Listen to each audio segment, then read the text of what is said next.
నామమునకు స్తోత్రములు కలుగును గాక. ఈ ఉదయ కాల సమయంలో మరొకసారి దేవుని సన్నిధిలో చేయాలని స్తుతించి ఆయన నామమును కనపరిచే గొప్ప భాగ్యము దేవుడు మనకందరికి అనుగ్రహించి, అందుని బట్టి మనము దేవుని స్తుతిస్తూ ఆయన నామాన్ని కనపరుస్తూ దేవుని సన్నిధిలో మనం ముందుకు సాగుతూ ఉన్నాం. మన రీతిగా దేవుని వాక్యంలోనికి మనం వెళ్తూ ఉన్నాం కాబట్టి అతి ప్రాముఖ్యమైనటువంటి సమయం ఈ సమయం. సో ఈ సమయాన్ని సద్వినియోగం చేసుకుంటూ దేవుని వాక్యాన్ని వినేటువంటి మీరు ఆ వాక్యాన్ని మీ హృదయంలోనికి తీసుకోవాలని, అలా తీసుకోవాలంటే మీ హృదయాలు తెరవబడాలి. అలా తెరవబడితే తప్ప వాక్యం మీలోనికి ప్రవేశించదు. లూదియా తన హృదయాన్ని ఏం చేసిందంట? తెరచింది. అలా తెరిచింది కాబట్టి ఆ వాక్యము తనలోనికి ప్రవేశించినట్టుగా వాక్యము ద్వారా మనం చూస్తూ ఉంటున్నాం. కాబట్టి ఆ రీతిగా దేవుని సన్నిధిలో దేవుని వాక్యాన్ని ఆస్వాదించాలని, దేవుని వాక్యాన్ని విని ఆ వాక్యానికి అనుగుణంగా దేవుడు మాట్లాడేటప్పుడు ఇక్కడ కూర్చున్న అందరితో మాట్లాడతాడు. అయితే అందులో హృదయానికి హత్తుకునేది, లేక వారి జీవితాన్ని తాకేది, వారి యొక్క హృదయాన్ని తాకేది ఒక వాక్యం ఉంటుంది. నీ హారములలో ఒక హారము చేత నన్ను వశపరుచుకుంటివి. అలాగా ఒక మాట మనల్ని హత్తుకుంటుంది, ఒక మాట మనల్ని తాకుతుంది, ఒక మాట మనల్ని బలపరుస్తుంది, ఒక మాట మనల్ని ఏం చేస్తుంది? మన జీవితాన్ని ఏం చేస్తుందంట? బాగు చేస్తుంది. హల్లెలూయా. ఆ ఒక్క మాటని జీవితంలో అద్భుత కార్యాలు కూడా జరిగిస్తుంది. కనుక వాక్యం సెలవిస్తున్న రీతిగా వాక్యాన్ని వినాలని మిమ్మల్ని నేను కోరుతూ ఉన్నాను. ఇక్కడ మనము ఒక చక్కటి మాట మనం చూస్తూ ఉన్నాం కదండి. ఏ వాక్యం చూస్తున్నామంటే పరమగీతములు 4వ అధ్యాయము 10వ వచనమును మనం గమనిస్తూ ఉన్నాం. అక్కడ ఏమంటాడంటే ఆయన, సహోదరి ప్రాణేశ్వరి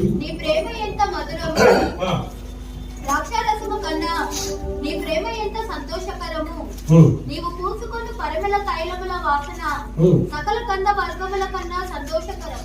ఆమేన్. ప్రార్థన చేసుకుందాం. అద్భుతంగా ప్రేమించిన పరమ తండ్రి, మీ నామానికి వందనాలు, స్తోత్రాలు, స్తుతులు, కృతజ్ఞతాస్తుతులు మేము చెల్లిస్తూ ఉన్నాం. ప్రభువా, మరొకసారి మీ సన్నిధిలో చేరిన మమ్మల్ని జ్ఞాపకం చేసుకోమని వేడుకుంటున్నాం. వినగలిగే చెవులు, గ్రహించగలిగే హృదయములు, మనస్సులు మాకు అనుగ్రహించమని వేడుకుంటున్నాం. ప్రభువా, నీ వాక్యం విత్తపరచునగా మా హృదయాలు తెరవబడును గాక, మా మనస్సులు తెరవబడును గాక, మా జీవితాలు, మా కుటుంబాలు సరిచేసి సరిదిద్ది సమకూర్చి బాగు చేయను గాక. అయ్యా, నీకు వందనాలు చెల్లిస్తుంటున్నాం. నీ వాక్యము శక్తి గలది, నీ వాక్యము బలమైనది, నీ వాక్యము అద్దము వంటిది, మా నిజ స్వరూపాన్ని చూపించేది. నీ వాక్యము శుద్ధ వంటిది, బండలాంటి మా హృదయాలు బద్దలు చేసేది. నీ వాక్యము అగ్ని వంటిది, ఆ అగ్ని వంటి వాక్యము మమ్మల్ని ఉన్న చెడునంతటి కాల్చి వేసేది. కనుక ఆ నీ వాక్యం మాకు అనుగ్రహించి మీ నామానికి మహిమ కలిగి చేసుకోవాలి. యేసు క్రీస్తు నామములో అడిగి వేడుకొనుచున్నాము తండ్రి, ఆమేన్. హల్లెలూయా. దేవుని వాక్యము సెలవిస్తున్నటువంటి మాటలు మనం ఇక్కడ చూస్తూ ఉన్నాం. ఇక్కడ అంటాడు ఆయన, సహోదరి ప్రాణేశ్వరి అని పోయిన వారంలో మనం చూస్తున్నాం. ఈ రెండు మాటలు దేవుడు మనతో మాట్లాడినాడు. ఈ రోజున ఆయన మనతో మాట్లాడే మాటలు మనం గమనించి చూద్దాం. ఇక్కడ అంటాడు ఆయన, నీ ప్రేమ, రెండో లైన్ లో, నీ ప్రేమ ఎంత మధురము. హల్లెలూయా. ఏంటండి? నీ ప్రేమ ఎంత మధురము అని చూస్తున్నాం. ఈ వాక్య భాగంలోనికి మనం చూసిన పరమగీతములు అని అంటే, పరమ అంటే పరలోకము అని అర్థం.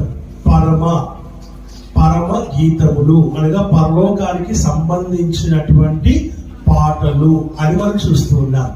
పరమ గీతములు అనగా ఇంకొకటి, పరమ అంటే అంతరంగమైన అని కూడా ఇంకో మాటగా చెప్పవచ్చు. ఇంకొక విధంగా చెప్పాలంటే ఆత్మీయమైన అనే మాట కూడా మనం ఇక్కడ చూస్తున్నాం. పరమ అనగా అంతరంగంలో ఉన్న పరమాత్ముని యొక్క ఆత్మీయమైన పాటలుగా మనం చూస్తున్నాం. కాబట్టి పరమ గీతములు అని దీనికి పేరు పెట్టబడింది. నా ప్రియమైనటువంటి దైవజనమా, నా ప్రియమైనటువంటిది దేవుని సంగమా, నీ ప్రేమ ఎంత మధురము అంటున్నాడు. నీ ప్రేమ ఎంత మధురము కదా, ప్రేమ ఎంత మధురము. మనకు ప్రేమ అనగానే అందరికి గుర్తుకొచ్చేది చాలా విలువైనటువంటి మాట. ప్రేమ అనగానే ఎక్కువ మటుకు యవనస్తులు దాని గురించి ఆలోచన చేస్తూ ఉంటారు. కనబడిందల్లా మనం ఇష్టపడతాం, దాన్ని మనం ప్రేమిస్తాం, దాన్ని మనము ఇష్టపడతాం, దాన్ని మనం కోరుకుంటాం, ఆశ కలిగి ఉంటాం. ప్రేమ దేని బిడ్డ? ప్రేమ అంటే ఆశపడ్డం కాదు, ప్రేమ అంటే కోరిక కలిగి ఉండడం కాదు, ప్రేమ అంటే తీసుకునేది కాదు. ప్రేమ అంటే ప్రేమ దేని బిడ్డరా? కనపడేదల్లా దాన్ని కొనుక్కుందామనో తీసుకుందామనో కాదు. ప్రేమ దేని బిడ్డ? What is the meaning of love? The definition, దాని మీనింగ్ ఏంటి, దాని అర్థం ఏంటిది అని ఒకసారి గమనిస్తే, ప్రేమ అనగానే ఎదుటి మనిషిని మనం ఏం చేసుకోవాలంటే మొదటిగా అర్థం చేసుకోవాలి. ఏం చేసుకోవాలి? అర్థం చేసుకోవాలి. ఇప్పుడు పెళ్ళైపోయి పిల్లలు పుట్టి వాళ్ళు ఒక సర్టన్ ఏజ్, యంగ్ ఏజ్ లోకి వచ్చినప్పుడు ఈ తల్లిదండ్రులు కావచ్చు, పెద్దలు కావచ్చు, కొన్ని మాటలు మనతో చెబుతారు. చెప్పినప్పుడు ఆ విషయాలని మనం ఏం చేస్తామంటే, ఈ పెద్దోళ్ళు ఎప్పుడు కూడా ఏదో ఒకటి చెప్తూనే ఉంటారు, ఏదో ఒకటి మాట్లాడుతూనే ఉంటారు. ఇది చేయొద్దు, అది చేయొద్దు, ఇది చూడొద్దు, అటు చూడొద్దు, ఇటు పోవద్దు, అటు పోవద్దు, ఏందేందో అన్ని చెప్పి మన మైండ్స్ అన్ని పాడు చేస్తారు. వీళ్ళకి ఏమీ తెలియదు అనుకుంటారు. మీరు కూడా ఒక సర్టన్ ఏజ్ 40 to 45 వచ్చినప్పుడు అప్పుడు మీరు కూడా చెప్పడానికి ప్రయత్నం చేస్తారు. మాకు కూడా చెప్పారు, పెద్దవాళ్ళు చెప్పినప్పుడు మాకు కూడా అలాగే అనిపించింది. పెద్దల మాట సత్తుమూట.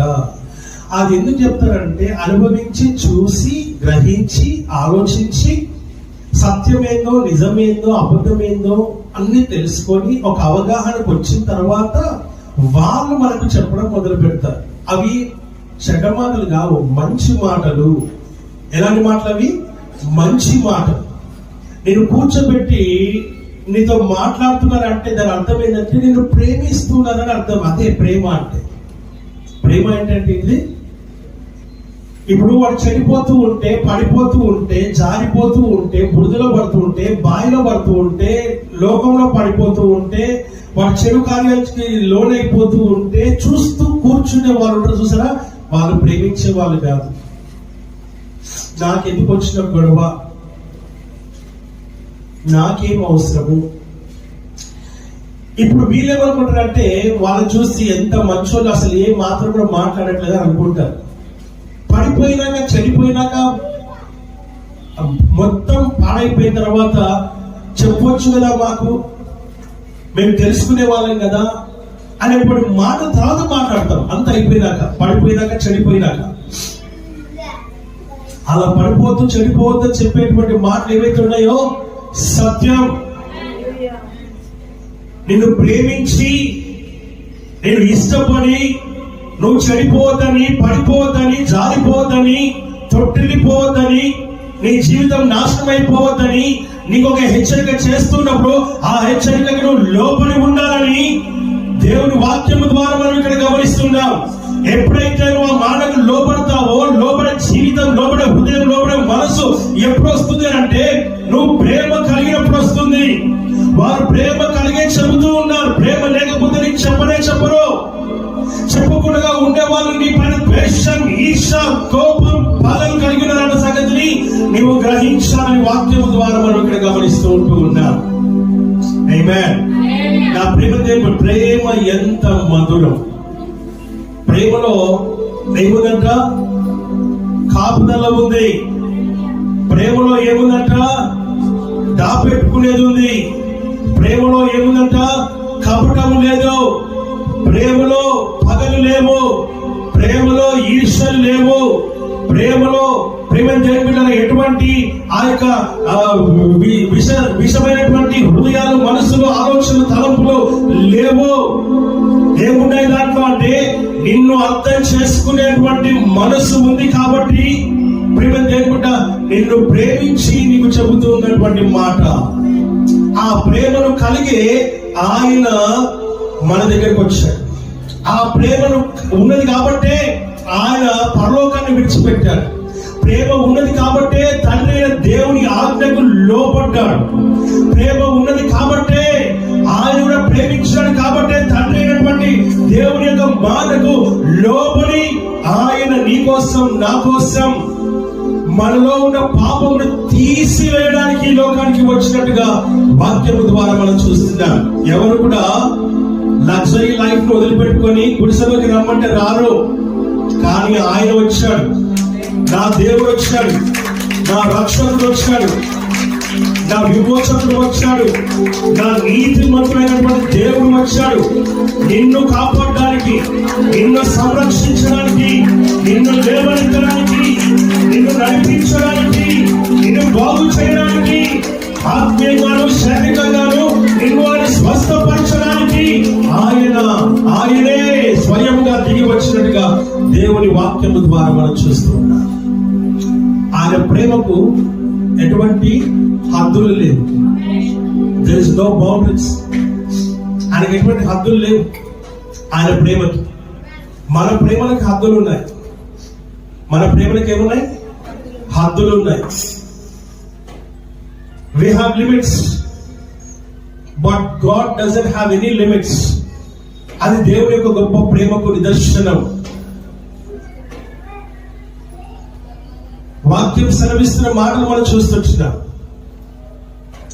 నీ ప్రేమ ఎంతో ఎంతో ఎంతో మధురం, యేసు నీ ప్రేమ ఎంతో ఎంతో ఎంతో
నీ ప్రేమ ఎలా ఉండాలి అంటే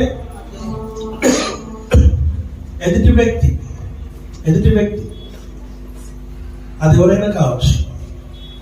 ఇంకా క్లియర్గా చెప్పాలంటే ఫ్యామిలీలో ఎంతమంది అయితే ఉన్నామో అంతమంది మనము ప్రేమించే వారంగా ఉండాలి.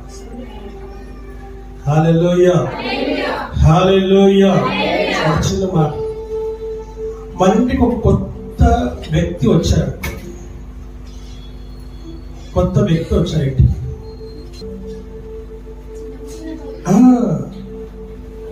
ఎత్తుకొని ముద్దాడి ముద్దులు పెట్టి పాప పాపం ఆ లేత చెంపలు ఎర్రగా అయిపోయేటట్టు గుద్దాని. చెంపలు పట్టుకోకండి, కందిపోతాయి. హల్లెలూయా.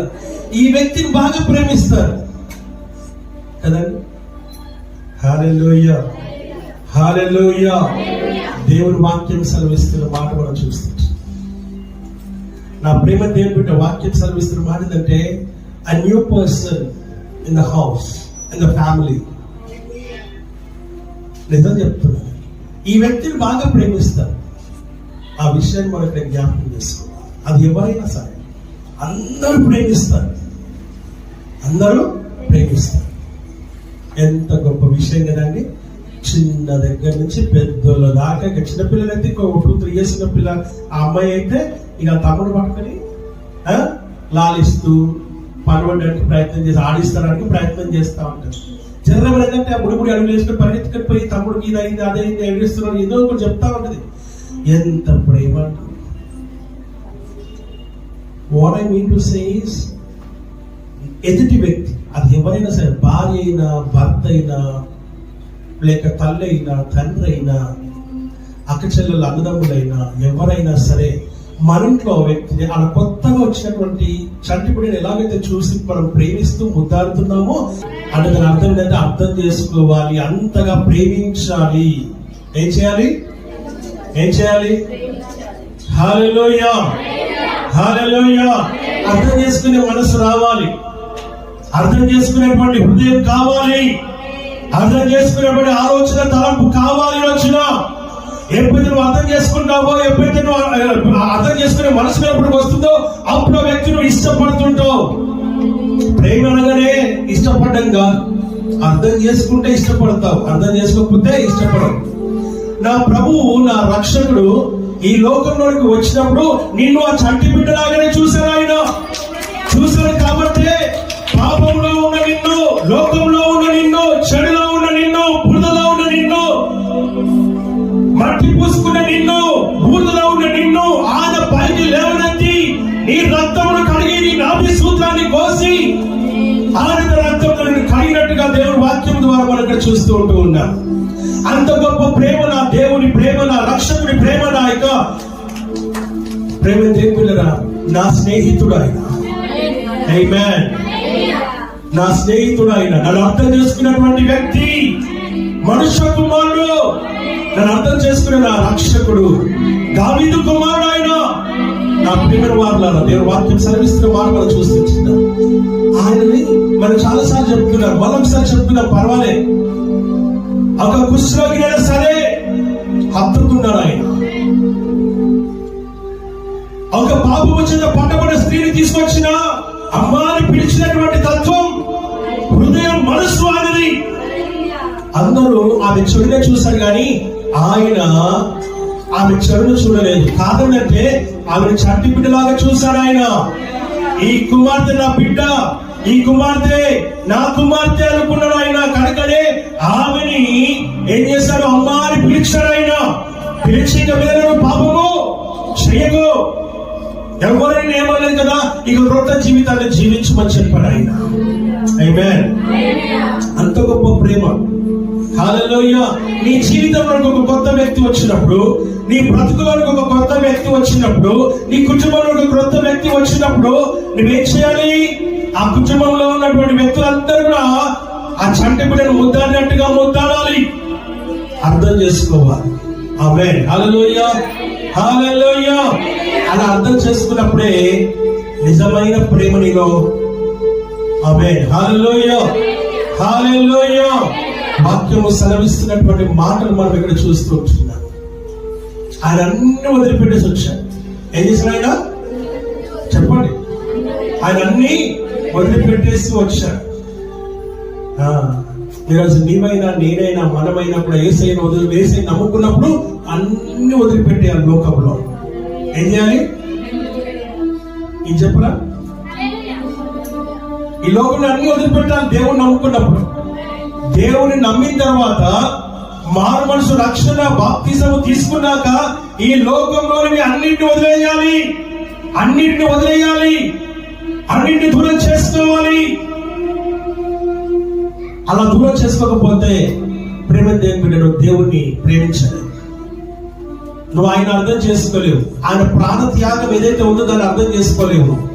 ఆయన అర్థం చేసుకోవాలంటే వాటి అన్నింటిని వదిలిపెడితేనే తప్ప ఆయన ప్రాణ త్యాగానికి గల కారణాలను వెతకడం మొదలు పెడతావు. ఆమేన్. నేను ఒక ప్రేమ జంట గురించి చెప్పాలని ఆశపడుతున్నాను. ఏ జంట గురించి?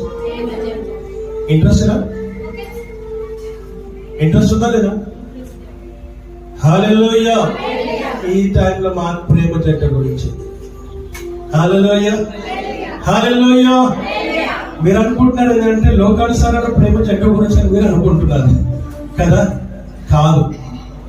ఏదైనా తోటలో ఒక ప్రేమ జంట ఉంది. మీకు తెలుసా ఆ సంగతి? ఏదైనా తోటలో ఒక ప్రేమ జంట ఉంది. ఆ ప్రేమ జంట కొన్నాళ్ళు ఆయన ఒక్కడిగా జీవించాడు. ఎన్నాళ్ళు? కొన్నాళ్ళు ఆయన ఒంటరిగా జీవించాడు. అమార్చవదం దయచేసి ఆది కాలంలో మనం వెళ్దాం. That is all. Turn to the book of Genesis chapter 3. Sorry, 2. 18వ వచనం నుంచి మనం చదువుదాం. మరియు దేవుడైన యెహోవా నరుడు ఒంటరిగా ఉండుట మంచిది కాదు, వారికి సాటి అయిన సహాయమును వారి కొరకు చేయుదును అనుకోనేను. ఆమేన్. హల్లెలూయా. చాలమ్మా. ఇక్కడ ఏమంటున్నాడు?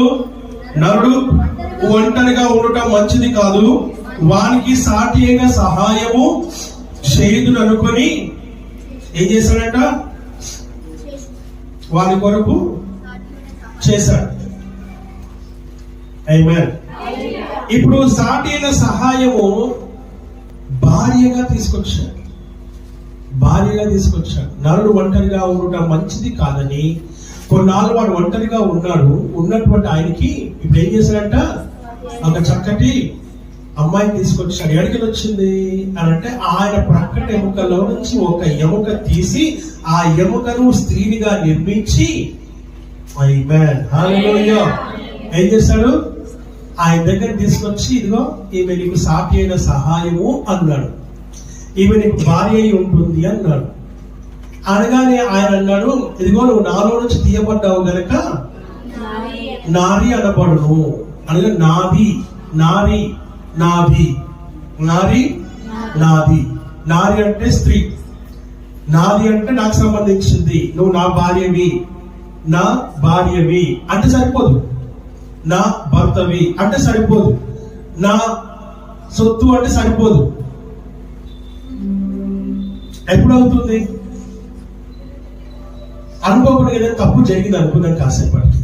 ఆ తప్పును క్షమిస్తే అవుతుంది. ఆ తప్పును, ఆ పాపమును, లేకపోతే ఆ దోషమును, ఆ అపరాధమును నువ్వు క్షమిస్తే పశ్చాత్తాపముతో నేను ఎంత పెద్ద తప్పు చేశాను అని ఆమె గాని ఆయన గాని అనుకొని ఏం చేస్తారు? ఒకరికి ఒకరుగా ఉండేటువంటి పరిస్థితి దేవుడు సమకూరుస్తాడు. అలాగే హవ్వ కూడా ఏం చేసింది? నారి అనబడే హవ్వ ఏం చేసింది? చేయకూడని తప్పు చేసింది. మొదటి యోహాను రాసినటువంటి పత్రిక. Let us all turn to letter 1 John.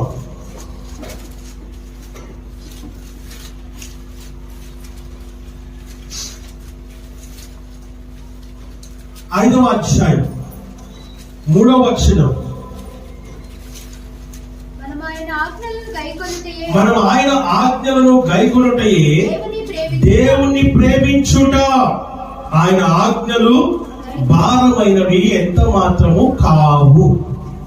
హల్లెలూయా, హల్లెలూయా. ఏమంటుందండి?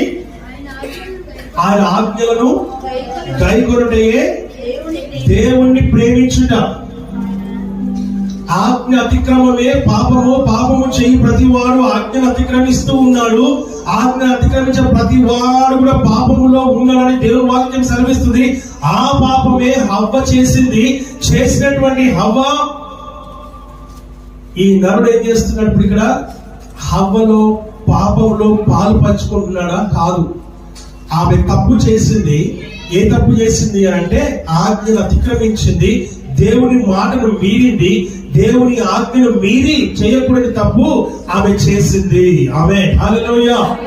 ఆజ్ఞ ఎప్పుడైతే మీరిందో దేవుని వాక్యం సెలవిస్తున్న మాట మనం చూస్తుంటున్నాం. అక్కడే మనకు తెలిసిపోతుంది పాపం అంటే ఆజ్ఞ మీరడం. ఆజ్ఞను మీరడం వల్ల దేవుణ్ణి, ఆజ్ఞను లోబడితే దేవుని ప్రేమించినట్టు, ఆజ్ఞను పాటించకపోతే దేవుని ప్రేమించినట్టు. అంటే ఈ రోజున ప్రతి గృహంలో కూడా ప్రేమ ఏర్పడి చేస్తుందా అంటే చేయట్లేదనే చెప్పాలి. కారణం ఏంటంటే ఎవరి మాట వినట్లేదు, ఎవరి మాటకు లోపడట్లేదు, ఎవరి మాటకు విలువ ఇవ్వట్లేదు, ఎవరి మాటకి ప్రాముఖ్యతను ఇవ్వట్లేదు. ఒకరి పట్ల ఒకరికి ప్రేమ, అనురాగం అనేది, సమాధానం అనేది, అర్థం చేసుకునే మనస్సు అనేది, హృదయం అనేది కోల్పోయి కోపాలకు, పగలకు, తాపాలకు, ప్రేమ దేవుని బిడ్డలారా ప్రతిదానికి ఒక చెడు అర్థం తీసుకొని, పాపపు ఆలోచన కలిగి చెడు అర్థాలు తీస్తూ కుటుంబాలను, గృహాలను, జీవితాలను పాడు చేసుకునేటువంటి పరిస్థితులకు మనము నెట్టివేయబడుతున్నాం. If you understand your wife, if you understand your husband, if you understand your children, if you understand your parents, that family will be happiest family in the world. That family will be the blessed person, blessed family. వాక్యం సెలవిస్తున్నటువంటి మాట మనం చూస్తున్నాం. నిజం చెప్పండి, మీ గుండె చేవేసుకొనేసి మీకు మీరుగా ఒక్కసారి గుండె చేవేసుకొని మీకు మీ తల్లిదండ్రులకు మీరు లోపడుతున్నారా? మీరు మీ పెద్దవాళ్ళకు లోపడుతున్నారా? ఆజ్ఞను పాటిస్తూ ఉన్నారా? ఆ ప్రేమను కలిగి మీరు జీవిస్తూ ఉన్నారా? లేక మీకు కావాల్సింది మాత్రమే పొందుకోవడానికి ఎంత దానికైనా తెగిస్తున్నారా? అది పొందుకునే వరకు, అది సాధించే వరకు, లేక దానిలోనే మీరు ముందుకు సాగుతూ మీ యొక్క పట్టుదలని, లేకపోతే మీ యొక్క తెగింపుని మీరు సాధించుకుంటూ ఉన్నారా? దేంట్లో ఉన్నారు మీరు? మీ ఆలోచన ఏదైతే ఉందో దాన్ని నెరవేర్చడానికి మీరు చాలా గట్టి పట్టుదలతో ఉన్నారేమో. జాగ్రత్త. If you are in the wrong way, you will lose your life. You will lose your life. Love your family. Amen. వాక్యం చెప్తున్న మాట ఏంటంటే ఆదాము హవ్వ దాంట్లో పాలపంపులు పొందలేదు, కానీ ఆమె చేసినటువంటి పనికి ఆమెను ఒంటరిగా వదిలిపెట్టలేక ఆయన కూడా పండు తిన్నట్టుగా దేవుడు వాక్యం సెలవిస్తా ఉంది. అంతగా తన జీవితాన్ని కూడా పాడు చేసుకోవడానికి, ఆయన కూడా వెలివేయబడ్డానికి, ఆయన కూడా దాన్ని ఎదుర్కోవడానికి, ఆయన కూడా ఆమె ఎలాగైతే స్వీకరించినాడో ఆ స్వీకరించినటువంటి దానికి ఆదాము లోపడినట్టుగా చూస్తున్నాం. ఎవరికి అనంటే ఆమె ఒంటరిగా వదిలిపెట్టలేక. అదొక విషయంగా మనం జ్ఞాపకం చేసుకోవాలి ఇక్కడ. ఆమేన్. హల్లెలూయా. వాక్యం సెలవిస్తుంది కోపము దేవుని నీతిని నెరవేర్చదు. ఆమేన్. ఏం నెరవేర్చదట? కోపము దేవుని నీతిని నెరవేర్చదు. కోపము దేవుని నీతిని నెరవేర్చదండి. ఈ రోజున నీతి నెరవేర్చబడాలంటే కోపాన్ని తీసివేసుకోవాలి, పగలు తీసివేసుకోవాలి, నీ ఆహారాన్ని తీసివేసుకోవాలి, నీలో ఉన్నటువంటి రోత బ్రతుకుని తీసివేసుకోవాలి. నీ మనసులో ఏదైతే రన్ అవుతుందో, నీ హృదయంలో ఏదైతే రన్ అవుతుందో, వ్యతిరేకంగా కావచ్చు, విరుద్ధంగా కావచ్చు, అయిష్టమైనది కావచ్చు, ఏదైతే రన్ అవుతుందో దాన్ని తీసివేసుకుంటే నీకు బోధపడుతుంది. What is your life? నీ జీవితం ఏంటనేది నీకు అర్థమవుతుంది, అవగతం అవుతుంది. అర్థం చేసుకునేటువంటి మనస్సు దేవుడికి అనుగ్రహిస్తాడు. అనుగ్రహించే జీవితం మీకు కావాలని వచ్చిన సామెతల గ్రంథం 3వ అధ్యాయం 5వ వచనం చెప్తున్న మాట ప్రకారంగా చూసినట్లయితే నీ స్వబుద్ధిని ఆధారము చేసుకొనక నీ ప్రవర్తన అంతటి యందు దేవుని సన్నిధికి అప్పగించుకున్నట్లయితే అప్పుడు ఆయన నీ మాటలను, నీ యొక్క జీవితంలో సకల కార్యములు నెరవేరుస్తాడని వాక్యం ద్వారా మనం ఇక్కడ చూస్తుంటూ ఉన్నాం. చేసుకొనక నీ పూర్ణ హృదయముతో యెహోవా యందు నమ్మకముంచు. నీ ప్రవర్తన అంతటి యందు ఏం చేయాలంట? నీ ప్రవర్తన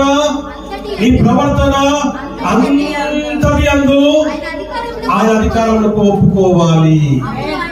అప్పుడు ఆయన నీ త్రోవలను, నీ మార్గములను ఆయన సరళము చేస్తాడు. Amen. Amen. Hallelujah. Hallelujah. వాక్యము సెలవిస్తున్న మాటలు మనం చూస్తున్నాం. ఈ రోజు నీ జీవితంలో ప్రేమ దేవుని బిడ్డలారా, వాక్యం సెలవిస్తున్న మాట ప్రకారంగా చూసినట్లయితే నువ్వు అర్థం చేసుకునే మనసు నిలబడ కావాలి, ప్రేమించే హృదయం కావాలి, మనసు కావాలి. ప్రేమ అనే అర్థానికి పరమార్థంగా నువ్వు జీవించాలి. నేను నమ్మినటువంటి వారిని, నువ్వు ప్రేమించే వారిని, నువ్వు ఇష్టపడే వారిని, ప్రేమ దేవుని బిడ్డలారా, నువ్వు విడిచిపెట్టకూడదు. ఆదాము హవ్వని విడిచిపెట్టలేదు. ఏం చేయలేదు? విడిచిపెట్టలేదు. నువ్వు కూడా విడిచిపెట్టకూడదు. ఆమేన్, హల్లెలూయా. జీవితాంతం నీ తోడయుందును అని చెప్పబడినటువంటి ప్రమాణం ఏదైతే ఉందో ఆ ప్రమాణాన్ని నువ్వు నెరవేర్చుకోవాలి. వాక్యం సెలవిస్తున్న మాట మనం చూస్తుంటున్నాం. నీ జీవితంలో జరుగుతున్నటువంటి అనర్థాలు ఏవైతే ఉంటూ ఉన్నాయో నువ్వు వాటి వైపు కూడా చూడకూడదు. చూస్తే ఇక నువ్వు బ్రతకడం కష్టం. అప్పుడు ఏమనిపిస్తుంటే చావాలనిపిస్తుంది. ఫ్యాన్ చూస్తే ఉరేసుకోవాలనిపిస్తుంది. ఏదైనా బాటిల్ కనిపిస్తే తాగి చచ్చిపోవాలనిపిస్తుంది. లేకపోతే ఇంకేదైనా అనిపిస్తుంది. అందుకే వాక్యం ఏమంటుందంటే మొదటి దశలోని రాష్ట్ర పత్రికలో అక్కడ అంటాడు ఆయన, అపవాదికి చోటు ఇవ్వకూడి. ఏం చేద్దంట? అపవాదికి చోటు ఇవ్వకూడదు. అది పెద్దలైనా, యవనస్తులైనా, చిన్నపిల్లలైనా, ఎవరైనా. హల్లెలూయా, హల్లెలూయా. ఒక కొత్త వ్యక్తి సంఘంలోనికి వచ్చినారు అనుకోండి. ఎక్కడికి అంటే మన కుటుంబంలోనికి ఒక కొత్త వ్యక్తి వచ్చినారు అనుకోండి. ఏం చేయాలి? ఎవరో వచ్చిండు అని వదిలేద్దామా? చంటిపిడిని ఏం చేస్తాం మనం? చెప్పండి. రకరకాల రిలేషన్షిప్ ఉన్నటువంటి వాళ్ళందరూ వచ్చి ఎత్తుకున్నారా? ముద్దు పెట్టుకున్నారా? ఆడించారా? అంత పొగిడినామా? అంత అయింది కదా. మరి ఇక్కడ కూడా చంటి బిడ్డ వచ్చిందని అనుకోవాలి కదా. నీ కుటుంబంలో ఒక కొత్త వ్యక్తి వచ్చింది అని అంటే నువ్వేం చేయాలి? మీరందరూ గుంపు పోవాలా వద్దా? దర్శించడానికో, మాట్లాడడానికో, తెలుసుకోవడానికో. ఎవరో వచ్చిండ్రు, వచ్చి పోతారు. అలా కాదు ప్రేమ దేవుని బిడ్డ. అంటే ఒక చంటి బిడ్డ పుడితేనేమో అలా ప్రవర్తిస్తారు. సంఘంలోనికి, మన కుటుంబంలోనికి ఒక కొత్త వ్యక్తి వస్తే ఆ వ్యక్తిని నువ్వు అర్థం చేసుకోవాలి కదా. నువ్వు ప్రేమించాలి కదా, నువ్వు ఇష్టపడాలి కదా, నీ ప్రేమను కనపరచాలి కదా, నీ ప్రేమను నువ్వు చూపించాలి కదా, నీ ఇష్టం ఎంత గొప్పగా ఉందో తెలియచేయాలి కదా. ఆ వ్యక్తి వెళ్ళి పాత వాళ్ళకి లేకపోతే ఇంకొక వేరే వాళ్ళకి అందరికి సాక్ష్యం ఇస్తుంది. ఆ సంఘానికి వెళ్తే ఎంత ప్రేమండి, సంఘం అంతా కలిసి నా దగ్గరకు వచ్చి నాతో మాట్లాడి నన్ను ఎత్తుకున్నంత పని చేశారు, నన్ను ముద్దు పెట్టుకున్నంత పని చేశారు, నన్ను ఎత్తుకొని ఆడించేంత పని చేశారు. చంటి బిడ్డను ఎంత ప్రేమిస్తారో అలాగే ప్రేమించారండి, అలా ఇష్టపడ్డారండి. అలాగే మీరు వచ్చేసి నాతో పక్కన కూర్చొని మీరు ఎవరు, ఏంది సంగతి అన్ని తెలుసుకొని మీ గురించి మేము ప్రార్థన చేస్తాం, మీ గురించి ప్రార్థన చేస్తాం అని రకరకాలుగా మాట్లాడి నన్ను ఆదరించినారు. నేను ఏ ఆదరణ కోల్పోయానో, ఏ నిబద్ధత కోల్పోయానో, నేను కొత్త వ్యక్తిగా వెళ్తే కొత్త వ్యక్తిగా కాదు, నన్ను ఒక గొప్ప వ్యక్తిగా చూసినారు. అక్కడ అన్ని వదిలేసి వచ్చిన నన్ను ఎంతో గొప్పగా ఆదరించి ప్రేమించినారు. ఎంతో ఇష్టంగా నన్ను హత్తుకున్నారు. ఏది నీ ప్రేమ? ఏది నీ ఇష్టం? ఎక్కడుంది నీ యొక్క నిజమైన దేవుని యొక్క ప్రేమ? హల్లెలూయా, హల్లెలూయా. వాక్యము సెలవిస్తున్న మాటలు మనం చూస్తూ, ఒక సహోదరి నాతో మాట్లాడుతూ అంది, అమ్మ ఎలా ఉన్నారు, ఏంటి సంగతి అంటే, అన్నా చాలా బాగున్నాం. ఏంటి సంగతులు, కొత్త సంగతులు ఏంటి అంటే, ఏంటి అది అంతా మంచిగా, అంతా బాగానే ఉంది. అయితే నీకు ఏం అనిపించట్లేదా? కొత్త ప్లేస్కి వచ్చావు, కొత్తగా ఇక్కడ అంటే ఈ ప్లేస్ అంతా కొత్తగా ఉంది కదా, కొత్త ప్లేస్ కదా. మీరిద్దరు కూడా ఎక్కడికెళ్ళో వేరే స్టేట్ నుంచి, బెంగళూరు నుంచి వచ్చారు కదా. మరి ఇప్పుడు ఎలా, ఎక్కడ అంటే అన్న బెంగళూరు అయినా కూడా ఇక్కడ వచ్చాం కదా. నాకు ఆయన ఉన్నారు కదా, మా ఆయన నన్ను బాగా చూసుకుంటున్నాను. నాకు మా తల్లిదండ్రులు గుర్తుకు రావట్లా, మా ఇంట్లో వాళ్ళు ఎవరు గుర్తుకు రావట్లా. ఆమె హల్లెలూయా, హల్లెలూయా. ఈ రోజున దేవుడు వాక్యం సెలవిస్తున్న మాట, ఆడపిల్లకి తల్లిదండ్రులు గుర్తుకు రాకుండా చూసుకునే భర్త కావాలి. ఆమేన్. ఎవరు కావాలి చెప్పండి? ఆడపిల్లకి చేసుకోబోయేటోళ్ళు ఎంతమంది చేయలేకుండా ఒకసారి, మగ పొరగాళ్ళందరూ చేయలేకుండా ఒకసారి లేపండి రా పూర్తిగా. ఒక్కటి అబ్బో చాలా మంది ఉంటారు. మీరేం చేయాలంటే మీకు వచ్చిన అమ్మాయిల్ని లేపండి, అట్లాగే పెట్టండి. ఒక్క నిమిషం. మీకు వచ్చే ఆడపిల్లలు అంటే మీ భార్యగా వచ్చే వాళ్ళకి వాళ్ళ తల్లిదండ్రులు గుర్తుకు రాకూడదు, ఇంటికి పోవాలన్న ధ్యాస పుట్టకూడదు. వాళ్ళ మా మమ్మీ మా డాడీ, ఆడపిల్ల డాడీ అంటే ఎక్కువ ఇష్టం. డాడీ అనే గుర్తు మాట కూడా రాదు. నువ్వే డాడీ అయిపోవాలా, నువ్వే మమ్మీ అయిపోవాలా. ఏమైపోవాలా చెప్పండి? చేసుకునే వాళ్ళు చెప్పండి. లేకరా నువ్వు చేసుకోవాలి. హల్లెలూయా. నువ్వే డాడీ కావాలి, నువ్వే మమ్మీ కావాలి, నువ్వే అక్క కావాలి, చెల్లి కావాలి, అన్న కావాలి, తమ్ముడు కావాలి, అన్ని నువ్వే ఉండాలి. ఆ పాత్రలన్నీ నువ్వు పోషించాలా. పోషిస్తే అప్పుడు భార్య ఎక్కడికి పోదు. హల్లెలూయా హల్లెలూయా అని బాగా చూసుకుంటున్నాడా. ఇంకా నాకు ఇంకేం కావాలా, దూరకెళ్ళి వచ్చినా కూడా he's there with me, I'm happy. ఆ మాట ఆ అమ్మాయి చెప్పిందంటే నిజంగా చూసుకుంటున్నాడు నాకు తెలియదు అసలు, కానీ చెప్పింది నేను నమ్మిన. ఎందుకు నమ్మినా తెలుసా? ఆ ముఖంలో ఆ తేజస్సు కనబడుతుంది, ఆ వెలుగు కనబడుతుంది. హల్లెలూయా హల్లెలూయా. నన్ను బాగా చూసుకునే వ్యక్తి. దాని అర్థం నేను చూసుకోవడం అంటే అన్ని పొడిగడం కాదు, మాటని అర్థం చేసుకునేది, అర్థం చేసుకునే హృదయం, మనసు. నువ్వు ఆ విషయాన్ని జ్ఞాపకం చేసుకో. పెళ్ళి 22 సంవత్సరాలే. నా పోవ మీ పుట్టింటి కంటే అస్సలు పోదు. ఎవరు చెప్పండి? బొమ్మను తోసిన పోట్ల ఎక్కడికంటే అక్కడ తీసుకెళ్తా, ఎప్పుడన్నప్పుడు తీసుకెళ్తా, పిలిస్తే పలుకుతా. అయ్యా నాకు ఇట్లా ఉంది పరిస్థితి అంటే కూర్చుంటా దగ్గర. హల్లెలూయా హల్లెలూయా. ఏదైనా బాధ ఉంది అంటే బాధ దాని దగ్గర కూర్చోబెట్టుకొని ఇక్కడ ఇక్కడ ఇక్కడ తలబెట్టి పడుకోబెట్టి ఆదరిస్తాం చూస్తారా, అది చాలు. హల్లెలూయా. ఇంకా చచ్చిపోతే పర్లేదు. హల్లెలూయా హల్లెలూయా. అది కావాలి. ఏం కావాలి? అర్థం చేసుకునే ఆత్మీయమైనటువంటి ఇష్టం నేను అప్పుడు కలగా మీరు చూపించాలి. వాక్యం చెప్తుంది ఆదాము అలాగే చేశాడు, ఆదాము అలాగే హవ్వతో నిలబడ్డాడు గట్టిగా.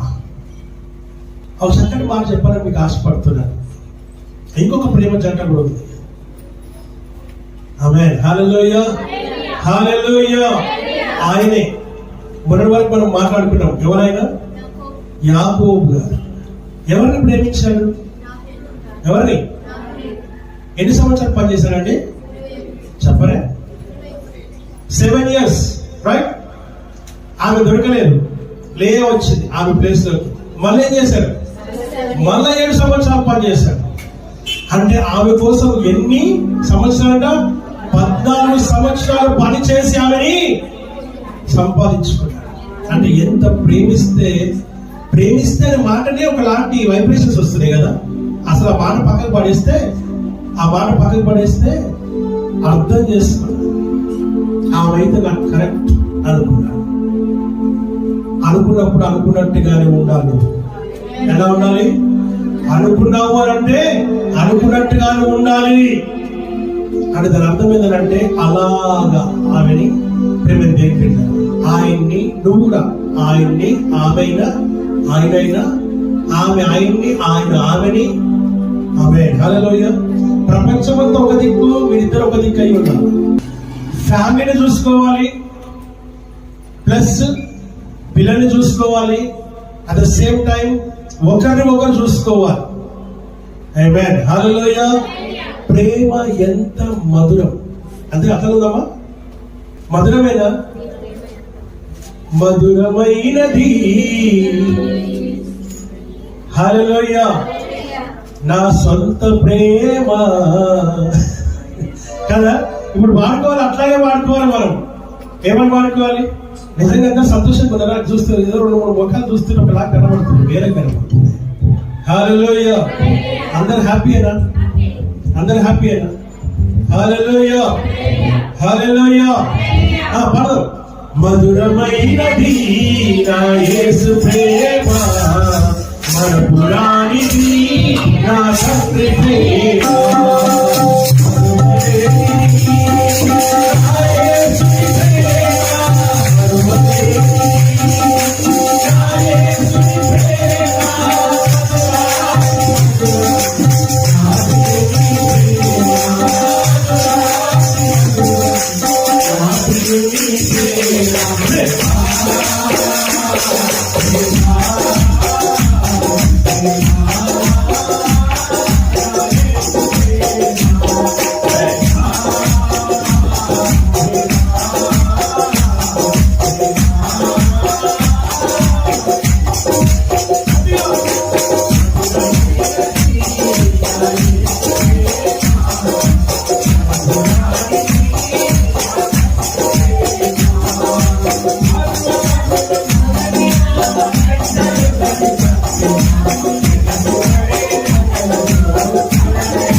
పాటకి చాలా బాగుంది కదా, మధురమైనది అనే మాట చాలా బాగుంది.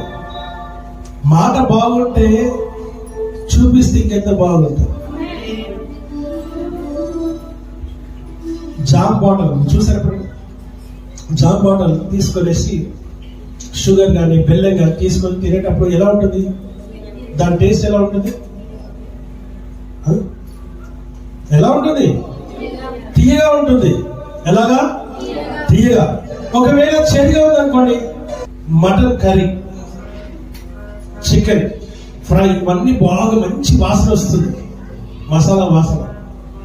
తినేటప్పుడు చేదు అనుకో ఎలా ఉంటుంది? మరలా ఫేస్ అంతా మారిపోతుంది. మన ఫేస్ ఎక్స్ప్రెషన్స్ ఎంత భయంకరంగా మారుతాయంటే చూడలేనంతగా మారి ఆ ఫేస్ చూస్తే ఓడో తిప్పి ఎప్పుడైనా పొత్తిలు కడితే ఎవరికైనా ఆ ఇంటి మొదలు పెట్టచ్చు. అప్పుడు ఏ దయ్యం రాదు, ఏ సైతాన్ రాదు. అలా ఉంటుంది నీ ఫేస్. నువ్వు ఇచ్చిన ఎక్స్ప్రెషన్ అలాంటిది. హల్లెలూయా, హల్లెలూయా. దిష్టి బొమ్మల ఫేస్ పెట్టాల్సిన అవసరమే లేదు. నీ ఫేస్ పెడితే సరిపోయింది. ఆ తీయదనం లేకపోతే మన మాట పలికే దాంట్లో ఏదైతే ఉందో ఆ తీయదనం అనేది, ఆ మధురం అనే మాట ఏదైతే మనం పలుకుతున్నామో అది నీ క్రియారూపకంగా కనపడాలి, ప్రాక్టికల్ గా కనపడాలి. ఆ తీయదనం ప్రాక్టికల్ గా కనపడకపోతే ఎదుటి వ్యక్తిలో వెంటనే ఏమొస్తుంది? హల్లెలూయా. అది మీకే వదిలేస్తున్నా, ఫిల్ ద బ్లాంక్. నా ప్రేమని వాళ్ళ యాకోబు 14 సంవత్సరాలు ఆమెని ఏం చేస్తున్నాడు? ప్రేమిస్తూ ఉన్నాడు. పోనీ అక్కడితో ఆగిపోయినాడా? ఆగిపోలే. అసలు స్టార్ట్ అయింది ఎక్కడ తెలుసా? పెళ్లి కాకముందు ప్రేమించే ప్రేమ గొప్ప ప్రేమ కాదు, పెళ్లి అయిన తర్వాత ప్రేమించే ప్రేమ గొప్ప ప్రేమ. ఆమేన్. కష్టంలో, నష్టంలో, ఇరుకులో, ఇబ్బందులో, బాధలో, వేదనలో ఇంకా దుఃఖంలో, అప్పుడు నీ ప్రేమ చూపించాలి. పెళ్లి కాకముందు ఎక్కడున్నా సరే బండి వేసుకొని మనం ఒక 5 నిమిషాలు ఎదుర్కొంటారు. పెళ్ళి అయిన తర్వాత నీకేం పని లేదు, పాటలేదు, అంటే ఫోన్ చేస్తాను, ఇట్లా నువ్వు అట్లా ఫోన్ అని చెప్పేసి తిడతారు. అవునా కాదా? ఎక్స్పీరియన్స్ అయ్యి కదా? అయ్యే ఉంటారు. ఆమె హల్లెలూయా. పని పాట ఏమి లేదా నీకు? పని చేసుకోవద్దా? నేను అప్పుడు పని చేసుకోవట్లే, అప్పుడు పని పోయినా పర్వాలేదు, అప్పుడు ఉద్యోగం పోయినా పర్వాలేదు. రాహేల్ గారు కావాలి. ఎవరు కావాలి? I need Rachel. What? I need Rachel. After coming into life, no Rachel. Amen. కానీ యాకోబు గారు అలా చేయలేదు. యాకోబు గారు ఆమె చనిపోయిన తర్వాత కూడా ఆమెను ఎంతగా ప్రేమించారు. ఆమె చనిపోయిన తర్వాత కూడా ప్రేమించారు. ఎలాగో తెలుసా? ఆమె పుట్టిన కుమారులను విపరీతంగా ప్రేమించారు. హల్లెలూయా. అది చెప్పదలుచుకున్నది. అంటే నీ ప్రేమ ఎట్లా అంటే, పెళ్లి కాకముందు ఎలా ఉందో పెళ్ళి అయినాక అంతకంటే ఎక్కువ ఉండాలి, ఆమె చనిపోయినాక అంతకంటే ఇంకా ఎక్కువ ఉండాలి. అది నీలో ఉన్న ప్రేమ ఇంక్రీజ్ అవ్వాలి, డిక్రీజ్ అవ్వకూడదు. ఏమో అవ్వకూడదంట, నీ ప్రేమ ఇంక్రీజ్ అవ్వాలి. కళ్యాణ్ ఏం కావాలి? ఇంక్రీజ్ అవ్వాలి, కానీ డిక్రీజ్ కాకూడదు, కిందికి రాకూడదు. ఆమేన్. హల్లెలూయా, హల్లెలూయా. వాక్యం సెలవిస్తుంది, ప్రేమ ఎంత మధురము. సహోదరి ప్రాణేశ్వరి, నీ ప్రేమ ఎంత మధురము అని చెబుతూ ఉన్నాడు ఆయన చెబుతూ ఉన్నాడు. అంత గొప్ప ప్రేమను నువ్వు కనపరచాలి, అంత గొప్ప ప్రేమను నువ్వు చూపించాలి, అంత గొప్ప ప్రేమ నువ్వు కలిగి ఉండాలి. నువ్వు కలిగి ఉంటే చూపిస్తావు, కలిగి లేకపోతే నువ్వు కెనాట్, నువ్వు చూపించలేవు. నువ్వు కలిగి ఉంటే కనపరుస్తావు, కలిగి ఉంటే చూపిస్తావు, కలిగి ఉంటే ప్రేమిస్తావు, లేకపోతే నువ్వు చేయలేవన్న సంగతిని జ్ఞాపకం చేసుకోవాలి. నా ప్రేమైనటువంటి వారు, నా ప్రియ దైవజనమా, దేవుడితో సూటిగా మాట్లాడుతున్న విషయంలో తెలుసా, నీ ప్రేమ ఎంత మధురం అని అంటే, ఆజ్ఞలను ప్రేమించి ఆజ్ఞలను గైకొట్టే నువ్వు ప్రేమిస్తున్నామని అర్థం. ఆ మాట మనం ఇక్కడ చూస్తున్నాం. మొదటి యోహాను రాసిన పత్రిక 5వ అధ్యాయం 3వ వచనం. మనం ఆయన ఆజ్ఞలు గైకొనడి దేవుణ్ణి ప్రేమించుట. ఆయన ఆజ్ఞలు అంత భారమైనవి, అంత కష్టమైనవి కావు. వాక్యం ఏమంటుందో తెలుసా? యోహాను సువార్తలో అన్నాడు, సమస్త భారం వహించిన జనులారా నా యుద్ధకు నేను మీకు విశ్రాంతిని కలిగి చేస్తా, నా కాడి సులువైనది అంటాడు ఆయన. ఏమంటాడు ఆయన? నా కాడి సులువైనది, నా కాడి సులువైనది. ఇంకో మాట చూద్దాం దయచేసి. 2వ పత్రిక యోహాను 2వ పత్రిక. మనం ఆయన ఆజ్ఞల ప్రకారము నడుచుటయే ప్రేమ. మీరు మొదటి నుండి వినిన ప్రకారము ప్రేమలో నడుచుకోవలను. ప్రేమలో నడవడం అంటే ఆజ్ఞలో నడవడం. ఆజ్ఞలో అంటే ఆయన ఇచ్చిన మాటలు నడవడం, ప్రకారంగా నడవడం. ఆయన మాట ప్రకారంగా నడవడమే ఆయన ఆజ్ఞలు నడవడం. ఆయనలో నడవడం అంటే ఆయన మాట ప్రకారంగా నడవడం అనేది దాని యొక్క భావం. సో ప్రేమ ఉంటే తప్ప ఆజ్ఞకు లోబడతావు, మాటకు లోబడతావు, విధేయత కలిగి ఉంటావు. ఆ విషయాన్ని జ్ఞాపకం చేయదు. నీలో ప్రేమ లేదు అని అంటే దేవుని యొక్క ఆజ్ఞకు లోబడట్లేదని అర్థం. దేవుని ఆజ్ఞను పాటిస్తే నువ్వు ప్రేమిస్తున్నావని, దేవుని ప్రేమిస్తున్నావని అర్థం. నువ్వు ఆ విషయాన్ని జ్ఞాపకం చేసుకోవాలి. వాక్యం సూటిగా మాట్లాడుతుంది ఇక్కడ. ప్రేమ అంటే ఏంటిది చెప్పండి? మొదటిది అర్థం చేసుకోవాలి, రెండోది ఆజ్ఞకు లోబడాలి, మూడోది ఏంటిది ఆ ఆజ్ఞ ప్రకారంగా నువ్వు నడవాలి, మాట ప్రకారంగా నువ్వు నడవాలి. నడుచుకోవడం ఏ దేవుని ప్రేమ మరొకటి కాదు అన్న సంగతి నేను జ్ఞాపకం చేసుకోవాలని దేవుని వాక్యం ద్వారా మనం ఇక్కడ హెచ్చరికను మనం పొందుకుంటున్నాం. కాబట్టి ఆయన ప్రేమలో ఉన్నటువంటి గొప్ప విషయం నువ్వు అర్థం చేసుకునేటువంటి మనసు కావాలి వచ్చినాం. ఆ తండ్రి దేవుని ఆజ్ఞ ప్రకారంగా కుమారుడు యేసుక్రీస్తు ప్రభు ఈ లోకానికి వచ్చాడు. అది ఆజ్ఞ, అది ప్రేమ. నువ్వు మాటకు లోబడితేనే ప్రేమకు సాదృశ్యం. మాటకు లోబడకపోతే ప్రేమ లేదు అని అర్థం. ఒక వ్యక్తిని మనం ఇష్టపడుతున్నాము అని అంటే దానికి గల కారణం ఏంటిదని అంటే ఆ ఆజ్ఞకు లోబడుతున్నామని అర్థం. నీ ఎదుటి వ్యక్తిని ప్రేమిస్తున్నానని చెప్పడం గొప్ప విషయమే కాదు ప్రేమ దేవుడిరా. కానీ ఆ ఆజ్ఞకు లోబడే జీవితం కావాలి. అనగా దేవునికి ఆజ్ఞకు లోబడే జీవితం కావాలి. దేవుని మాటకు లోబడే జీవితం కావాలి. ఆమేన్. ఆమేన్. వాక్యం సెలవిస్తున్న మాటలు మనం ఇక్కడ గమనిస్తూ ఉంటూ ఉన్నాం. ప్రేమ దేవుని బిడ్డలారా, నీ ప్రేమ ఎదుటి వ్యక్తికి అర్థం కావాలి. అర్థం అయ్యేటట్టు నీ యొక్క ప్రవర్తన, నీ క్రియ ఉండాలని దేవుని వాక్యం ద్వారా మనం చూస్తున్నాం. అది ఎప్పుడవుతుందో తెలుసా? నా దాగు చోటు నీవే, నా ఆశ్రయ దుర్గమా, నా నెమ్ముకోట నీవే, నా రక్షణ శృంగమా, నా దాగు చోటు నీవే,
ఆయనలో దాగి ఉండడం ప్రేమ. ఆయనలో దాగి ఉండడం, ఆయనలో నా యందు మీరును, మీ యందు నా మాటలు నిలిచి ఉండాలి. నువ్వు దాగి ఉండాలి, ఆయనతో కలిసి ఉండాలి, ఆయనతో కలిసి నడవాలి. కలిసి నడవడం అంటే ఆజ్ఞకు లోబడమే. ఆజ్ఞను అతిక్రమించేవాడు ఆయనలో కలిసి లేడు. ఆజ్ఞకు లోబడిన వాడు ఆయనతో కలిసి నడవట్లేదు. ప్రేమ అంటే ఆయన ఆజ్ఞ ప్రకారంగా నడుచుకోవడమే. ప్రేమ అంటే ఆయన ఆజ్ఞను పాటించడమే. ప్రేమ అంటే ఆయన ఆజ్ఞకు లోబడమే. ఆయన ఆజ్ఞకు లోబడే ప్రతి వ్యక్తి కూడా ఆయన ప్రేమిస్తున్నాడని దేవుని వాక్యము ద్వారా మనం ఇక్కడ గమనిస్తూ ఉంటూ ఉన్నాం. ప్రేమలో నడుచుకోవాలన్నది ఆజ్ఞని వాక్యం ద్వారా చూస్తున్నాం. ప్రేమ మనం ఆయన ఆజ్ఞ ప్రకారం నడుచుకున్నట్టే ప్రేమ. మీరు మొదటి నుండి విన్న ప్రకారము ప్రేమలో నడుచుకోవలను. మొదటి నుండి మనం ఏదైతే విన్నామో అదే దేవుని ఆజ్ఞలో నడుచుకోవటం. నువ్వు ఆ విషయాన్ని జ్ఞాపకం చేసుకొని దేవుని సన్నిధిలో మనం ముందుకు సాగుదాం. అటు వాక్యం ఆశీర్వదించి దీవించు.